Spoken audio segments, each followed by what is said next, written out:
And away we go. It is the Nightcap, brought to you by Galactic Fried Chicken right here on BearcatJournal.com, www.galacticfriedchicken.com. Go to the website. They will deliver right to your front door, pretty much anywhere inside the 275 loop. Or take your tail down to Dayton, Kentucky, Wednesday through Sunday, lunch and dinner. Tell them to pump it up. Save yourself 15% off of that galactic goodness. It is out of this world. Hi, Aaron. Yo. What up? Ready to knock this You look tired. recap out. I am tired. Rich has been working nonstop since more or less for the last 2 weeks. She's had 1 day off in the last 2 weeks. So I think we're all ready for Rachel to have a day off, and that doesn't come till Saturday. So I'm ready for some other adult interaction. And oh, really? Huh. You're telling me single parenting is hard. Yeah. I can relate. I'm about to lose my shit. I haven't slept in 2 weeks. So yeah, I'm right there with you. I feel your pain. Yeah. Right in here. Another spring practice number 3 was today. We have full coverage of that on the message board, and also Dave and I spent a pretty good chunk of the middle part of the BCJ podcast. I don't know, probably about 20 minutes in. We went for about 45 minutes on the first couple days of spring. So you can check that out there. So I didn't think we needed to hit on that again tonight. And plus, it's one of our favorite nights of the week. It's Big 12 Thursday. And Is that kind of the last one? kind of? I mean, we could the tournament. There'll be plenty to talk about on tournament days. So Sure. But I mean, that'll be just the nightcap from Tuesday to Saturday. We'll talk about the Big 12 tournament. I don't know what we're gonna. I don't know what we're gonna do Sunday, Aaron. I just like that we just got Kelsey's schedule for Gatlinburg for the weekend. There's a potential her last game Saturday or Sunday night it ends at 7:30, 8 o'clock in Gatlinburg. In Gatlinburg. Don't they know that people have school? They don't care, clearly. And then would have to drive from Gatlinburg back to Cincinnati and have Kelsey in bed by 10:30. It's not going to happen. Be home at like midnight, if not later, after I stop at Buc-ee's. Twice.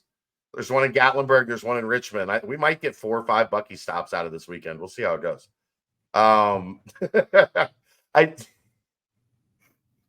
Somebody put in we do like they get a little snack bag for every tournament day because they're there for like 6 hours. You don't really get to eat. So they get like, granola bars and fruit snacks and things to kind of like keep them up and energetic for in between games. And somebody hadn't signed up for Sunday, and I almost was like, I'll just run to Buc-ee's and get them all snack. We're not allowed to give them candy or chips or anything that's like not high in nutritional value. I was like, I'll just go bring some brisket sandwiches for everybody and some beef jerky and the wall of jerky, maybe some Buc-ee's nuggets, and I'll take care of Sunday. Don't worry about it.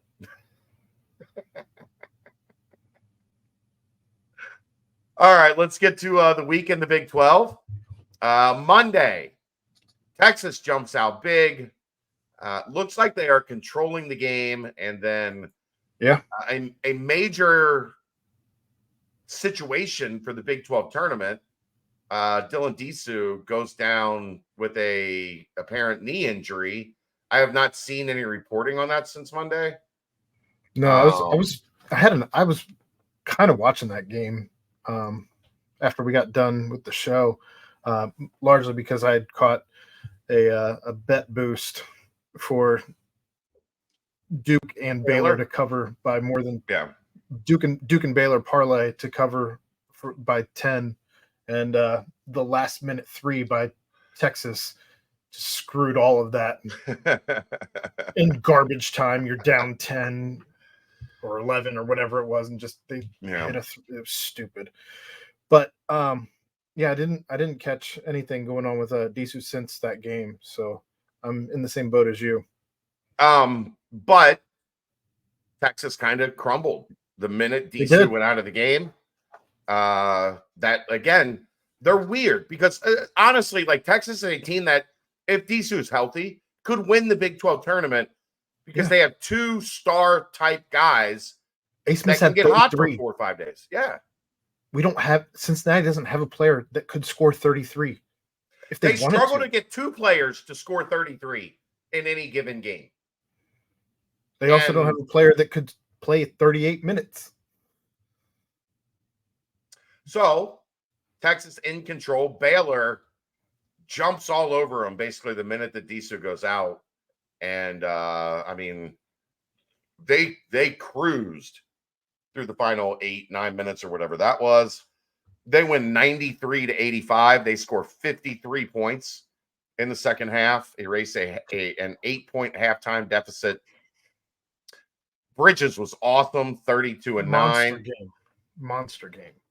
I mean, A. Smith has 33, and the leading scorer for Baylor is 1 point behind him. Like that's you don't see that very often in college. And a lot of his points came towards the end of the game from the free throw line as they were fouling him to. That's what you get. That's one of the advantages you have when you're winning comfortably. He did what he needed to do, though. That he did not struggle at the free throw line, going 10 of 13. So yeah. So that was Baylor's Monday. tough. Baylor's tough. They are 22 and 8. They are 11 and 6 in the Big 12. They are. Well, we'll get into it. I think they're going to end up third comfortably, especially with Kansas at 10 and 7. Kansas 90-68 over Kansas State. Kansas wore their throwback reds, and they were not happy that Kansas State got that game in Manhattan. Let's just put it that way. They also had lost 2 games in a row. You needed a get-right game, and this was exactly that. How do you dominate a game? You win the first half 41-33 and the second half 49-35. Kudos to Timberlake, who got the start, 18 points, probably his best game of the season. They needed that for – I mean, I don't know that they've played this many players in any game in conference play. Granted, you were up a lot. But lots of guys you weren't exactly stressed over the final 10 minutes. They were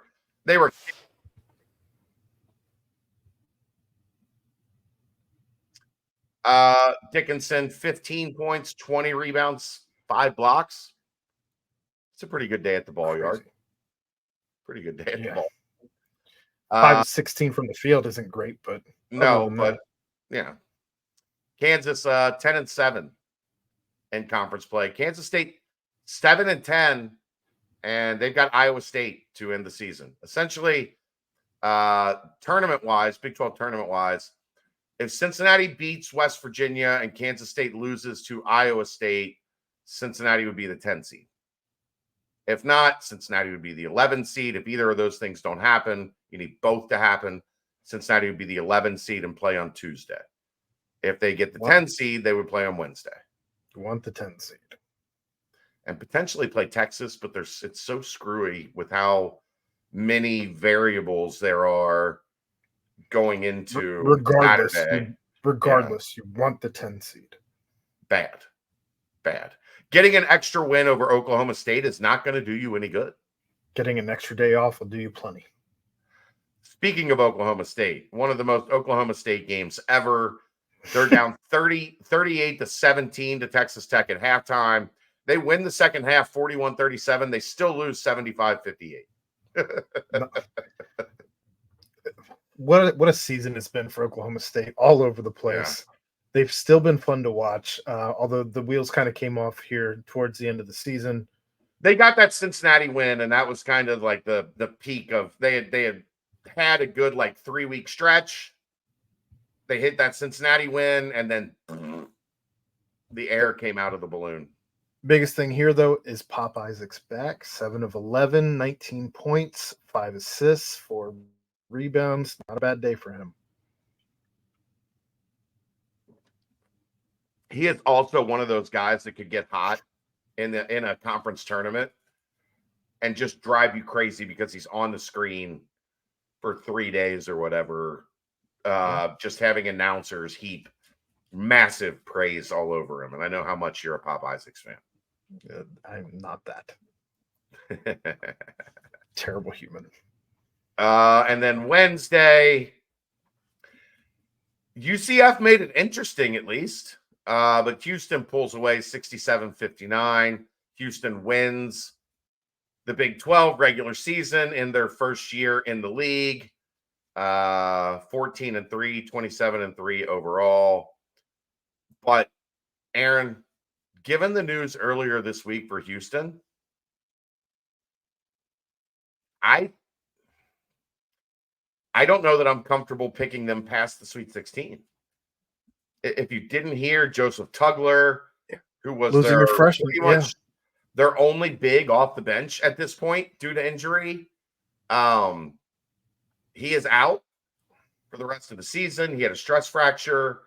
That puts him on the shelf. They now, I don't know if you paid attention to, I didn't get a chance to watch, but I was following along as close as I could. They, for the most part, were not playing Ellis and Roberts together. They were having to separate them and play them individually at the 5 because they don't have any depth. And what that means for Houston is they're not going to be as effective trapping bigs, which is a huge part. As soon as you get a post touch, they come and trap, and they force your Who's Ellis? They can or not Ellis, but Francis. That's what I meant. Yeah. All right. They can't play them together a lot. Well, so you played him enough. You played him enough. It's like it's 26 minutes for Francis, 38 for Roberts. I see what you're saying. They did have 4 minutes from Cedric Lath off the bench, who's a center, but he put up nothing on the stat sheet. He hasn't played really all year in terms of like consequential minutes. So they have 2 bigs, and they are a team that prefers to play 2 bigs. And their defense, which is their calling card, is centered around 2 bigs. And now you only got 2 on the roster. Well, it is what it is, and we'll find out what kind of coach Kelvin Sampson is, as he's got. Sure, maybe. I mean, I don't know. If he wins a title with this roster, he's the best fucking coach on the planet. Sure. I mean, I guess what I'm getting at is you're going to run into issues because of the way they play defense. You're going to run into issues with foul trouble. That's my whole point. Yeah. So he's got quite the juggling act to do. It's kind of like Wes with playing Jizzle and Day-Day at the same time, and why you don't see a ton of it is because regardless if maybe that's potentially one of your best rotations, you just can't do it because it runs the risk of wearing guys down and not having another guy to come in. Not having a point guard. And foul trouble would decimate your team. Unless you're Oklahoma Tuesday night. I don't want to talk about that. But Houston wins 67-59. Cryer with 25. BYU led most of the game at Iowa State, and then at the end they did not. And Iowa State kind of cruised past them in the final 5 minutes. The Cyclones win 68-63. I'm sure BYU could have used a couple more threes from Trevin Nell, who finished 1 of 4 with only 6 points. He sucks. You hate, I don't know that you hate anybody as much as you hate Trevin Nell. Taylor Swift and Travis Kelce and Pop Isaacs, and then Trevin Nell. It's that might be the hierarchy right now. I don't know. I feel like I don't know that I hate Roberts. So I don't know. I think Kelvin Sampson himself might be on that list, but I don't. There's times where I don't hate Kel. I don't know. Houston's a weird dichotomy.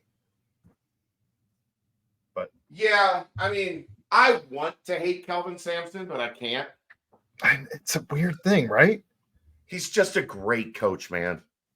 He's a great coach. He's been a great, like, he's done shady shit, and there's things to hold against him everywhere. Yeah. But the guy knows how to coach basketball, and his teams are outstanding. I think the problem is if he was here, I would love him. I would love him. Yeah. That's the thing. Like, I think that's what it is. Like, he's. You would see him. You would dap him up. I'd hug him. You'd hug him. You'd tell your mom about you and your relationship with old man Samson. Yeah. Somehow I'd be the reason he took his shirt off in the locker room. Like, I told him to do that. I dared him. He wouldn't do that, and he did it. But he's at Houston, so you hate him. Right. It's a weird thing. Anyway, I digress. But yeah, opportunity squandered for BYU. Iowa State undefeated at home on the season. 24-6. They're 13-4 in the Big 12. They will, in all likelihood, get the 2 seed. And then TCU. They're still playing for a piece of the championship. They're still an opportunity. Yeah, I think Houston locked up the 1 seed, right? Like, according to tiebreakers, I think no matter what happens, Houston gets the 1 seed. I think that's the case, but I think that Iowa State if Iowa State wins and Houston loses, they would both be 14-4. So they would be able to claim regular season. Yeah, regular season conference title. Mm-hmm. But yeah, TCU jumps out big over West Virginia early and kind of cruises to a 93-81 victory in Morgantown. Jesse Edwards, 36-13. He's a dude. He is a dude, and still wasn't enough. Wasn't enough to beat this TCU team. As Emmanuel Miller, Jameer Nelson Jr. They combined for 38. Yeah, that's pretty good. I'd love that. Just have 2 guys combined for 38 instead of. I mean, 2. Look, typically UC has 2 guys combined for like 29 or 31. Mm-hmm. Having 2 guys combined for 38 would have won a whole lot more games around here over the past 2.5 months. 4 of 6 behind the arc. That's pretty efficient, you know.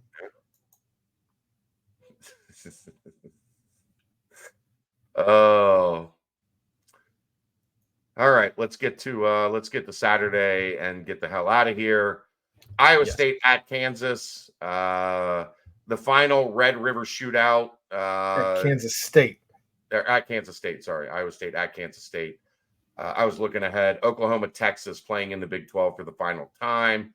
That one, Iowa State, Kansas State's at 2 on ESPN. Oklahoma, Texas at Iowa State, Kansas State at 2 on ESPN 2. Get your shit together, Brendel. Oklahoma and Texas at 2 on ESPN. Cincinnati, West Virginia at 2 on ESPN Plus. Kansas and Houston. Go ahead. Of those games, Iowa State favored almost 74% by ESPN's analytics. Texas favored about 71% by ESPN's analytics, and Cincinnati favored 94%. And I'm not holding my breath. Yeah, I mean, they had no answer for Edwards in that first game. How do you fix that? How do you fix it? I don't believe you do. I think you just have to hope that. I think you just have to hope that. No, you just have to hope that your shooting woes are better at home than they are on the road. Yeah, they don't want to play any defense at this point. So make shots. You should be able to put a bunch of points on the board. Game of the day, easily Kansas at Houston. I don't think. I want to think Houston here, but Houston now looks like Kansas. Neither team has any depth. Houston is given 91% on this one. I don't like Kansas. I don't like Kansas's chance on this one, truthfully. I just think that Cryer and Crier and Shed are. I think they probably find a way, but I think it's. I don't think it's out. Like I don't think it's a blowout. No. I don't think it's a blowout, but I think that it's still 12. I think Houston wins by maybe 12. I don't consider that. I think this is within 3 either way. Ooh. I think it's within 3 either way. What's over under on this? Lines aren't out yet. So. Oh, they're not out yet. Yeah, we're not even close to that. Damn it. UCF TCU. A limp to the finish. I mean, TCU is going to make it, but they would obviously like to get to 10-8 and hang a loss on UCF. I think TCU just scores too much. It's senior day at home. You got a bunch of old dudes on that TCU roster. Yeah. TCU, I think, probably comfortably in this one. They're given almost 81% by ESPN's analytics. I agree. I don't think that this one's going to be particularly close. Baylor, Texas Tech, Aaron. This one's interesting. I think this is, of the slate, I think this is the game of the day. Over Kansas and Houston. Yes. Okay. I'm taking the number 1 overall seed and a protected seed in Kansas instead. I think the score is going to be closer on this one than it is on Kansas Houston. Okay. And I think Baylor ekes one out at Texas Tech, and all is right with the world. We will find out if Pop Isaacs is back by the end of this one. ESPN's analytics gives Baylor 52.8, so it is damn near a coin flip according to their analytics as well. Oklahoma State at BYU. I'll go BYU comfortable here. All day. Yeah. Not even close. All 94% would agree with me. Yeah. Maybe we'll do maybe we'll find a way to do this show Sunday night as I'm driving home from Gatlinburg. I'll have Kelsey kind of film it from the car in the dark. Not only do we have that, Saturday night is daylight savings time. So we're going to lose an hour of sleep. Right. And then have to drive home from Gatlinburg late at night. Couldn't be more excited. I agree. All right. That's going to wrap it up. We will see you sometime this weekend. Maybe, I don't know who's going to be here to do the show Saturday. I'll be in a gym in Gatlinburg watching volleyball. We'll see you next time. That's the Nightcap, brought to you by Galactic Fried Chicken, right here on BearcatJournal.com. See ya.